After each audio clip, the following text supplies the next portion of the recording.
Hello students, I am Aarti and I heartily welcome you all to my channel Aarti Education World. Dear students, in this video we will discuss your 9th class English worksheet number 64 dated 10 December 2020. Yes students, आज इस video में हम आपकी English की जो 64 worksheet करने वाले हैं उसमें पढ़ेंगे आज हम एक poem and the poem name is the snake trying. ठीक है, और ये पोम जो आपकी स्नेक ट्राइंग है, पहले इसके थोड़ा सा इसके बारे में जान लेते हैं. Introduction of the pome. देखिए, सबसे पहले जो इसके पोएट हैं वो हैं W.E. रोज, है ना. This poem was compose bye W.E. रोज. ये एक कनेडियन पोएट हैं जिन्होंने the poet wrote about the natural world passionately. जिन्होंने जो नेचुरल वर्ल्ड है, जो हमारा प्राकृतिक संसार है, उसे बड़ा पैशनेटली लिखा था. पैशनेटली तो आप जानते ही होंगे, जिसमें हमारी कोई स्ट्रॉन्ग फीलिंग होती है, बड़े ध्यान से लिखते हैं, इमोशनली लिखते हैं, उसको बोलते हैं passionately. In the poem, the snake trying snake has been depicted as a victim. और इस पोम में जो स्नेक है उसको एक विक्टिम के रूप में दिखाया गया है. ऐसे डिपिक्ट किया है, ऐसे दर्शाया है कि जैसे एक विक्टिम होता है ना. Snake in general belief. और वैसे अगर हम एक आम राय देखें, आम विश्वास, लोग क्या सोचते हैं, इन are considered symbols of death. ऐसे मानते हैं कि भाई ये तो मौत का संकेत है. बिकॉज दे आर पॉइजनस, क्योंकि वो बहुत जहरीले होते हैं, उनमें बहुत जहर होता है. तो इसलिए हम सोचते हैं कि भाई सांप आ गया, ऐसा डर रहे हो जैसे सांप आ गया हो. तो सांप को हम इस तरीके से देखते हैं कि बहुत हार्मफुल होते हैं. However, in this poem, snake is trying to save himself. जबकि इस पोम में हम पढ़ेंगे तो हमें पता चलता है कि स्नेक तो, जो सांप है, जो नाग है, वो तो अपने आप को सेव करने की कोशिश कर रहा है, वो तो अपने आप को बचा रहा है. And the poet depicts the snake as small and harmless which needs to be saved. और पोएट इसमें इस तरीके से दिखाते हैं कि पोएट इतना छोटा होता है और इतना हार्मलेस होता है, मतलब दूसरों को हार्मलेस, जिसको जो हानि ना पहुंचाता हो, ऐसा होता है. Which need to be saved, जिसको बचाया जाना चाहिए, है ना. अकॉर्डिंग टू द पोएट, जो स्नेक होता है वो तो खुद बेचारा परेशान होता है, वो चाहता है कि अपने आप को बचाऊं, और उसको हम लोग क्या करते हैं, हम लोग सोचते हैं उसको कि वो हमें मार डालेगा, खा जाएगा, बहुत जहरीला है. तो ये सब चीज़ ही इस पोएम में है. चलिए अब पढ़ लेते हैं इसकी समरी, क्योंकि इसमें आपको कोई स्टैंजा नहीं दिया गया है, केवल समरी दी हुई है इस आपकी वर्कशीट में. The snake who has been lying on the sandy bank of the water body. Snake जो पड़ा हुआ है, कहाँ पे पड़ा है, सैंडी बैंक, मतलब रेतीला किनारा है किसी भी वाटर बॉडी का, जो किनारा होता है वहाँ पे पड़े रहते हैं. अ पॉन्ड और अ स्ट्रीम, कोई धारा भी हो सकती है, कोई तालाब भी हो सकती है. वहाँ पे जो आप स्नेक हो, उसको जो एक सांप होता है उसको आप आराम से देख सकते हैं. Is trying to escape from the man pursuing it with a stick. और वो उस चीज़ से एस्केप होता है, बचने की कोशिश करते हैं आदमियों से जिनके हाथ में छड़ी होती है, उनसे वो बचने की कोशिश कर रहा होता है. कौन, जो सांप होता है वो कहाँ पे पड़ा रहता है, लाइंग मतलब पड़ा रहता है, सैंडी बैंक पे पड़ा होता है वाटर बॉडी के, और वो कोशिश कर रहा होता है, जो आदमी हाथ में छड़ी लेके बैठा रहता है उससे बचने की कोशिश कर रहा होता है.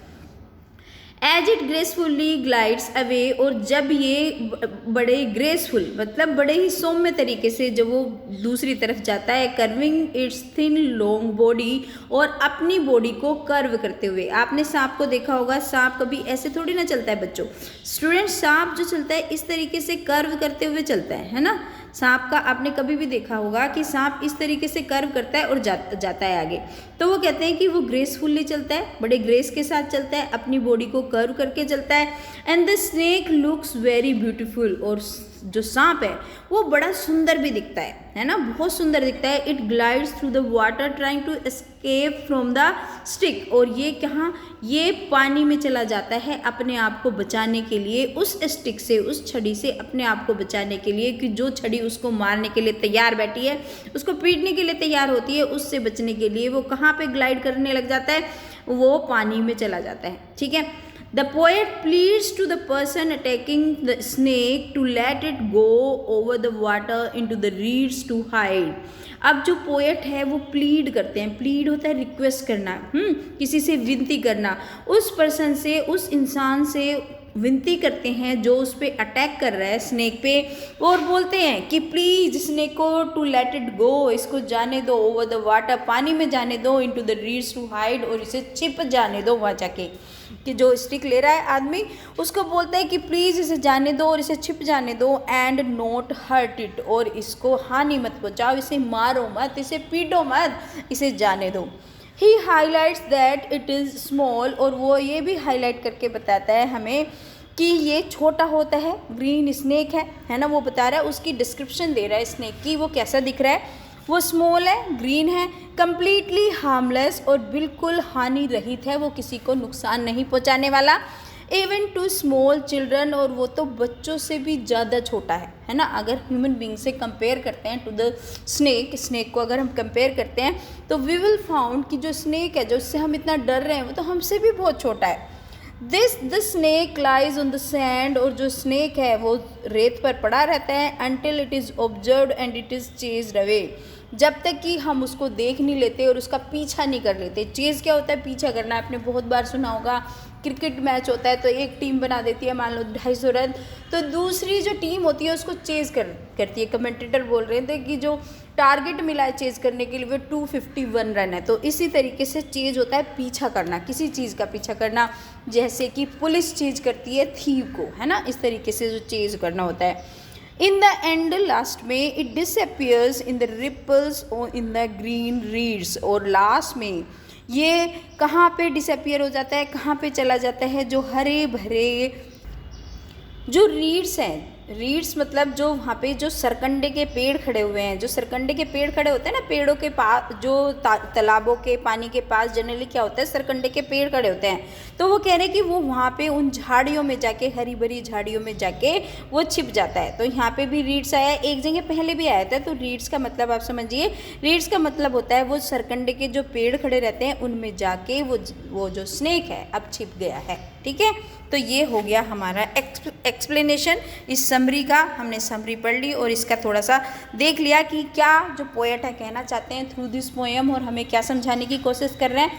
Now let's see the questions क्या हैं और उनके आंसर्स भी देख लेते हैं। Snake is trying to escape from, अब बताओ जो सांप है वो किससे बचने की कोशिश कर रहा है? स्टिक से, स्टोन से, गन से या नेट से? तो हमने पढ़ा कि वो छड़ी से बचने की कोशिश कर रहा है। स्टिक से, जो आदमी छड़ी लिए हुए अपने हाथ में, उससे बचने की कोशिश कर रहा है।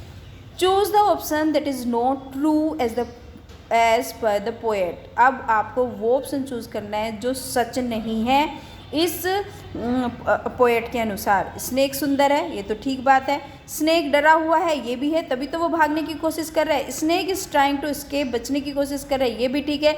स्नेक इज डेंजरस, ये नहीं है, तो ये ट्रू नहीं है, क्योंकि वो जो स्नेक है वो खतरनाक नहीं है। WWE रोज हमें यही बताना चाहते हैं कि जो सांप है वो खतरनाक नहीं है। यही इस पोम का जो मीनिंग भी है, पूरी पोम का जो अगर आप ओवरऑल देखेंगे तो पोम में यही बताने की कोशिश करी है। तीसरा क्वेश्चन पूछा गया है, there is a word in the poem वेनेसेस, एक वर्ड आया है पोम में वेनेसेस, choose the word which does not match its meaning. अब आपको वो वर्ड चूज करना है जो इससे नहीं मैच कर रहा। तो वेनिस क्या होता है? ख़त्म हो जाना, डिसअपियर हो जाना। तो देखिए डिसअपियर तो इससे मैच कर रहा है, इनविजिबल भी इससे मैच कर रहा है, फेड भी इससे मैच कर रहा है, लेकिन अपीयर तो होता है प्रकट हो जाना, दिख जाना।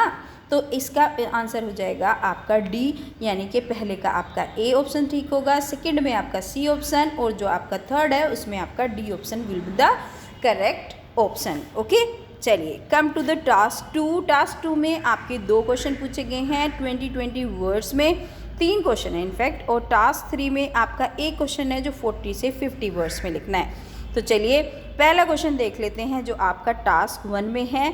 How does the poet describe the beauty of snake, कैसे दिखाता है? The poet describe the shapes of the snake as beautiful, graceful, small, green and very harmless snake. तो ये आपको लिखना है क्योंकि उसने उसको बताया है कि बहुत सुंदर है, ग्रेसफुल है, छोटा है, ग्रीन है और हार्मलेस है, वो हानि नहीं पहुंचा रहा। ठीक है, क्वेश्चन नंबर 2 पूछा गया है, did you know that snake can be harmless, क्या आप ये जानते हो कि स्नेक हार्मलेस हो सकते हैं? Did you your perception change after reading the pome, और जो आपका परसेप्शन है एक स्नेक के लिए जैसा आप सोचते हैं, क्या वो चेंज हुआ इस पोम को पढ़ने के बाद? तो आप इसका आंसर इस तरीके से लिख सकते हैं my dear students, yes snake can be harmless, snake harmless हो सकते हैं। The poet reveals that all snakes are not poisonous, जो पोएट है ये हमें बताते हैं कि जो सारे स्नेक हैं वो पॉइजनस नहीं होते, जहरीले नहीं होते। And all of them do not harm human being, और सारे के सारे वो इंसानों को क्या करते हैं, हार्म नहीं पहुंचाते, हानि नहीं पहुंचाते। My perception is completely change after reading the chapter और पोम, सॉरी क्योंकि ये पोम है, और मेरा जो परसेप्शन है पूरा का पूरा चेंज हो गया है इस पोम को पढ़ने के बाद। ठीक है, तो ये लिख देंगे आप इसका answer. Come to the next question. Next question पूछा गया है, was the snake able to escape, क्या जो वो स्नेक है वो बच पाया, और हाउ, और अगर बच पाया तो कैसे? तो आपको लिखना है, yes the snake in the poem the snake tries to escape from the stroke of pursuing a stick, वो वो जो स्नेक है वो उसके प्रहार से बचना चाह रहा था, जो स्टिक था, जो छड़ी थी उसके प्रहार से बचना चाहता था। The snake curves and curls it's cylinder and thin body, और वो अपने जो स्नेक है अपनी बॉडी को कर्व करता हुआ, मोड़ता हुआ, तोड़ता हुआ, while trying to save itself from getting hit by the stick, और वो उसको तोड़ता मोड़ता हुआ चला गया उस स्टिक से बचते हुए। ठीक है, तो चलिए ये हो गया आपके क्वेश्चन नंबर जो टास्क जो 2 थी उसके तीनों क्वेश्चंस के आंसर। अब आ जाते हैं टास्क 3 पे। हैव यू एवर चेंज्ड और सेव एनी एनिमल, क्या आपने कभी किसी एनिमल को बचाया है? Why was it going to harm you, describe your experience, क्या कैसे ये आपको हार्म करने वाला था? अपने एक्सपीरियंस को आप लिख सकते हैं, आपका जो भी एक्सपीरियंस है आप उसको लिख सकते हैं इस क्वेश्चन के आंसर में। तो आप इस क्वेश्चन का आंसर इस तरीके से लिखिए, येस फ्यू मंथ्स एगो, हाँ कुछ महीनों पहले, आई सेव अ पपी, मैंने एक पप्पी को बचाया था, who was attacked by a dog, जिसपे एक डॉग ने हमला कर दिया था। Puppy was wounded and about to die, puppy क्या हो गया था, घायल हो गया था और मरने ही वाला था। He was crying with pain, और वो डर के मारे चिल्ला रहा था। व्हेन आई सॉ हिम, जब मैंने उसे देखा, रेन टूवर्ड्स हिम, उसकी तरफ भागी या भागा, and shoe away the dog, और कुत्ते को दूर भगाया, एंड सेव लिटिल पप्पी, और जो छोटा पप्पी है उसको बचा लिया। I gave him milk and bread, मैंने उसको दूध दिया, उसको रोटी दी। After some time I kept him near his mother, और कुछ टाइम के बाद मैंने उसको उसकी मम्मी के पास छोड़ दिया। तो बच्चों ये थी आज की आपकी इंग्लिश की worksheet. Hopefully it will be beneficial for you, it will be helpful for you dear students. अगर आपके लिए वर्कशीट हेल्पफुल रहती है तो please like, comment and subscribe and share with your friends too. और बच्चों जब सब्सक्राइब करते हो चैनल को तो नोटिफिकेशन बेल भी दबाया करो, so that you can get the video notification as earliest as possible. Thank you students.